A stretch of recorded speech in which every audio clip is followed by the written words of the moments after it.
Major NASCAR lawsuit news this week. The judge has thrown out NASCAR's countersuit, and a settlement could be reached this week.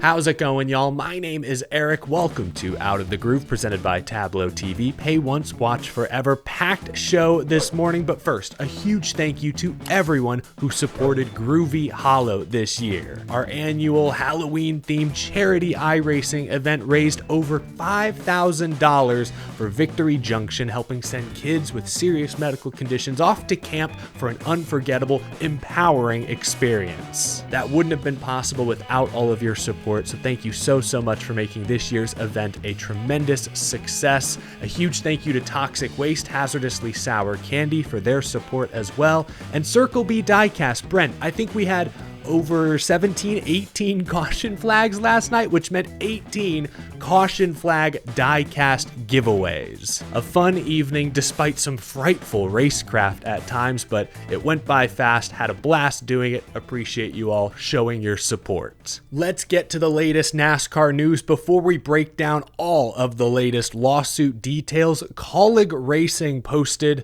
a bittersweet photo on social media yesterday evening. It appears the rumors are true that Saturday will be Kaulig's final Xfinity Series race, at least for the time being. According to reports, Kaulig will pause their Xfinity Series program, instead focusing on their new Truck Series relationship with Ram, as well as their ongoing NASCAR Cup Series efforts. I'll be curious to see where Christian Eckes, Daniel Dye land. Dye has been pretty closely linked to Kaulig's Truck Series program, and Christian Eckes could end up there as well. He had tremendous success in the Craftsman Truck Series the past 2 seasons before joining Kaulig's Xfinity Series program. So far, I believe Brendan Queen, Butterbean, is the only confirmed driver for Kaulig's Ram Trucks lineup next year, but more are expected shortly. We talked about this earlier in the season. Kaulig Racing, once a stalwart of the NASCAR Xfinity Series, has fallen from grace in recent years. I showed y'all this graphic earlier in the season. Go back 4 or 5 years. In 2021, this team won 7 races. AJ Allmendinger was a championship contender. Justin Haley made a championship 4 appearance. But you can see every single year the team's average finish got a little bit worse. The wins were fewer and farther between. They won 4 races last year. That was largely thanks to Shane Van Gisbergen, the road course ringer. This year, they replaced Josh Williams midway through the season. Kaulig's Xfinity Series program was no longer as competitive as it used to be. Partnering with Ram Trucks, I think, severed likely whatever Chevrolet relationship was still there. So it's a shame to see Kaulig go. For now, if Dodge re-enters the NASCAR Cup Series, I think it's safe to say Kaulig could be Dodge's Xfinity Series powerhouse. So we could see Kaulig's Xfinity program return in the coming years, but for the time being, Kaulig Racing focusing on their new Truck Series relationship makes sense. And of course, NASCAR Cup Series, they've got 2 charters. They're going to use them. Good luck to Kaulig Racing next year. Will be interesting to see officially where their Xfinity drivers land for 2026. You know what? Great timing, actually. I'm sure many of you are already leaving comments, but I'm sitting here editing this, and Kaulig just confirmed Daniel Dye will race full-time for their Truck Series team. So will Justin Haley. Wasn't it just last week Chris Rice was like, yeah, sorry, buddy, we like you, but we don't have room. I guess that wasn't true. They made room for Justin Haley. Cool opportunity for Haley to be in a competitive seat next season. But now, before we make sense of the latest legalese, this episode is sponsored by Joe's Hand Cleaner. Joe's products have been manufactured in America for over 75 years. This week, I want to talk about their waterless all-purpose hand cleaner, perfect for your shop or garage. This industrial-strength waterless hand cleaner removes the toughest grit and grime from your skin. It contains lanolin and petroleum jelly to help combat the drying and cracking effects from the overusage of water, and its gentle formula means you can use it multiple times per day. Your hands will be cleaned, conditioned without the greasy or dry feeling of other hand cleaners. Joe's Hand Cleaner products are available online at Amazon, also at joeshandcleaner.com. Head to their website to learn more about Joe's many great products. Thank you to Joe's Hand Cleaner for sponsoring the show. All right, buckle up. Major lawsuit developments yesterday afternoon and evening, but real quick, let's back up to last week to get everyone up to speed. Remember, last week, 23XI, Front Row, and NASCAR took part in court-mandated mediation efforts. The first day went pretty well, but they left the second day still without a resolution. Then, both sides laid out their arguments once again in a summary judgment hearing, after which 23XI and Front Row's attorney issued a strongly worded statement that said, in part, quote, "Today's hearing confirmed the facts of NASCAR's monopolistic practices and showed NASCAR for who they are, retaliatory bullies who would rather focus on personal attacks and distract from the facts. We're going to trial to hold NASCAR accountable." Denny Hamlin of 23XI Racing added to those comments when asked about it this past weekend. I think both sides probably feel strong about their case, but I think one of us is on a suicide mission.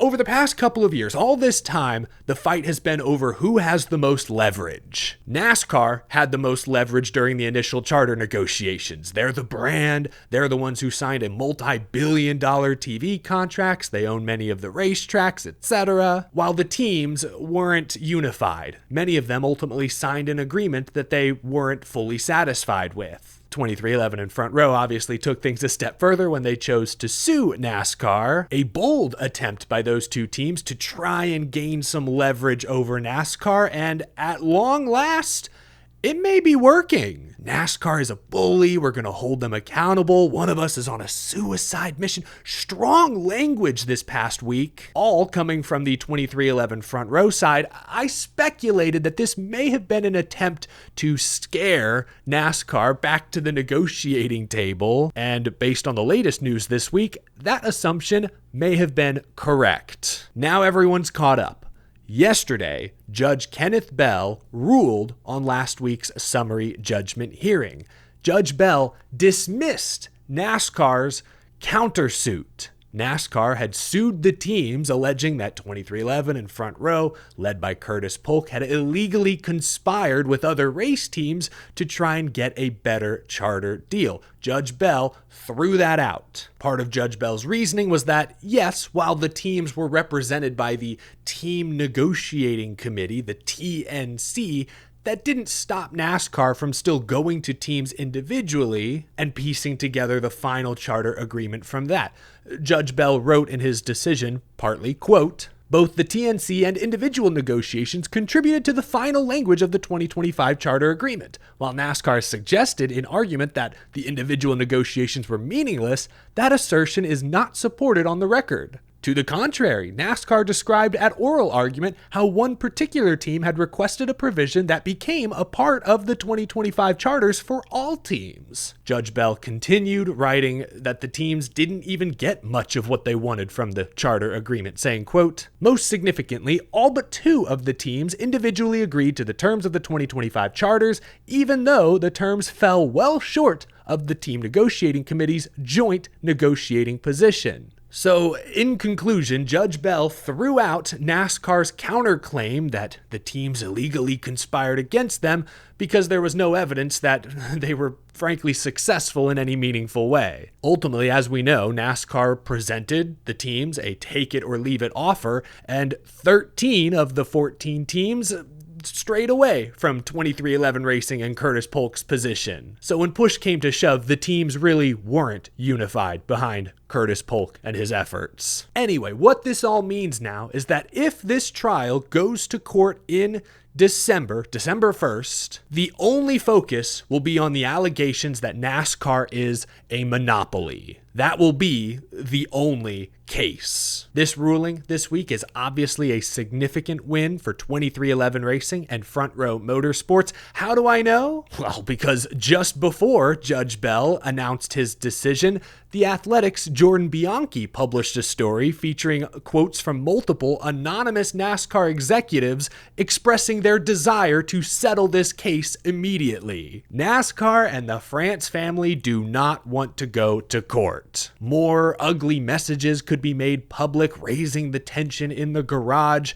Financial records could be publicly scrutinized. Shoot, a motion was already passed this week where both sides agreed to not bring up the circumstances around Brian France's departure. So NASCAR knows that this could become at least a PR nightmare. And beyond that, there's obviously the risk that if NASCAR loses at trial, the entire business could be overhauled. The sport that the France family has helmed for over 75 years could be plunged into corporate chaos. NASCAR wants to settle this week, apparently. That's what Jordan Bianchi reported, and that's what NASCAR suggested in the statement they put out publicly yesterday. NASCAR said, quote, "We respect the court's decision, though we respectfully disagree with its legal reasoning. Our priority remains resolving this matter quickly so all parties can focus on championship weekend and continuing to grow the sport. Should a resolution not be reached, we intend to appeal the decision at the appropriate time. Resolve this matter quickly so that we can focus on Phoenix in just a few days? Well, that means y'all should hit that notification button because we could get breaking news anytime now." But here's the thing about settlement.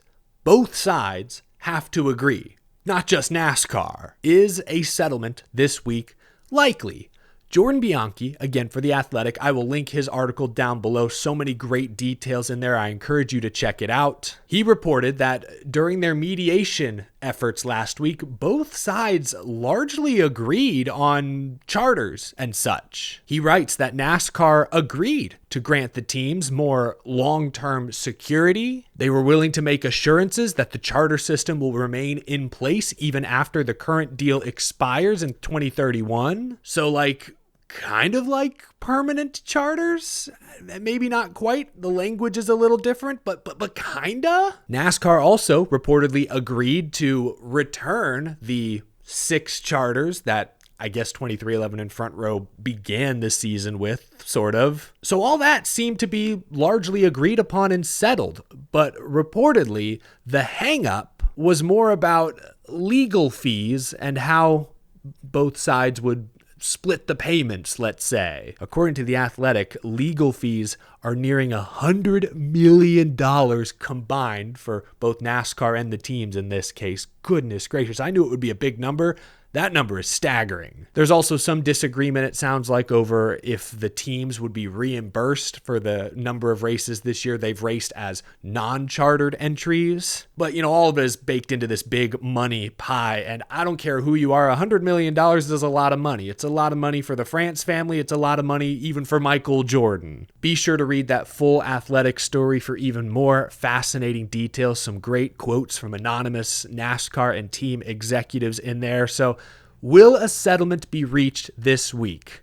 I shrug my shoulders because while NASCAR clearly is pushing that direction, they've been a private company for 77 years. They want to keep to themselves as much as possible. They do not want any additional dirty laundry being made public. While NASCAR wants settlement, I think finally, go back to leverage. Finally, I'm convinced the scale has been tipped in favor of 2311 and Front Row. They have the leverage here, which is why if they do settle, it sounds like they will get something close to permanent charters, which was probably their number one goal ever since the beginning. But we shall see. Can the dollars and cents line up that everyone goes home mostly satisfied, I suppose? What do they say? A good negotiation means nobody is fully happy or something like that. What's the old saying? I have no dog in this fight. I'm just here to study the facts and relay the information to all of you the best way I know how. I know all this legalese is quite daunting. Believe me, I get it. Every morning I read one of these documents, my head starts spinning. I'm not rooting per se for any one side or another. I'm actually rooting for probably something close to what's being reported. A settlement where the teams get additional long-term security, something that keeps the sport from going to court and potentially, what did Judge Bell say a few weeks ago? Burning the whole house down? As someone who's been a big fan of this league for over 20 years, who've dedicated so much of my personal and professional life to this sport, I would hate to see it all come burning down. I've got my issues with how the France family have run things. I've got plenty of issues with the sport by and large, but I don't want to see it in a pile of rubble, a steaming pile of ash. That's not what I'm rooting for. I'm rooting for any outcome that doesn't result in that. if I can be completely honest. We'll see. Could a resolution be found this week? Sounds possible. Sounds very possible, according to the latest reports and statements, but we shall see. What's your reaction to this latest news? Leave your thoughts down in the comment section below. While you're down there, hit that like button if you enjoyed this video. Subscribe for more NASCAR news, interviews, commentary, race reactions, and much, much more. Really appreciate your support each and every month. I'm headed to Phoenix Raceway in the morning. Gonna be a fun weekend, a long weekend, championship weekend. I'll make my picks here very, very soon. Thanks for watching, folks. I'll talk with you again in the next video.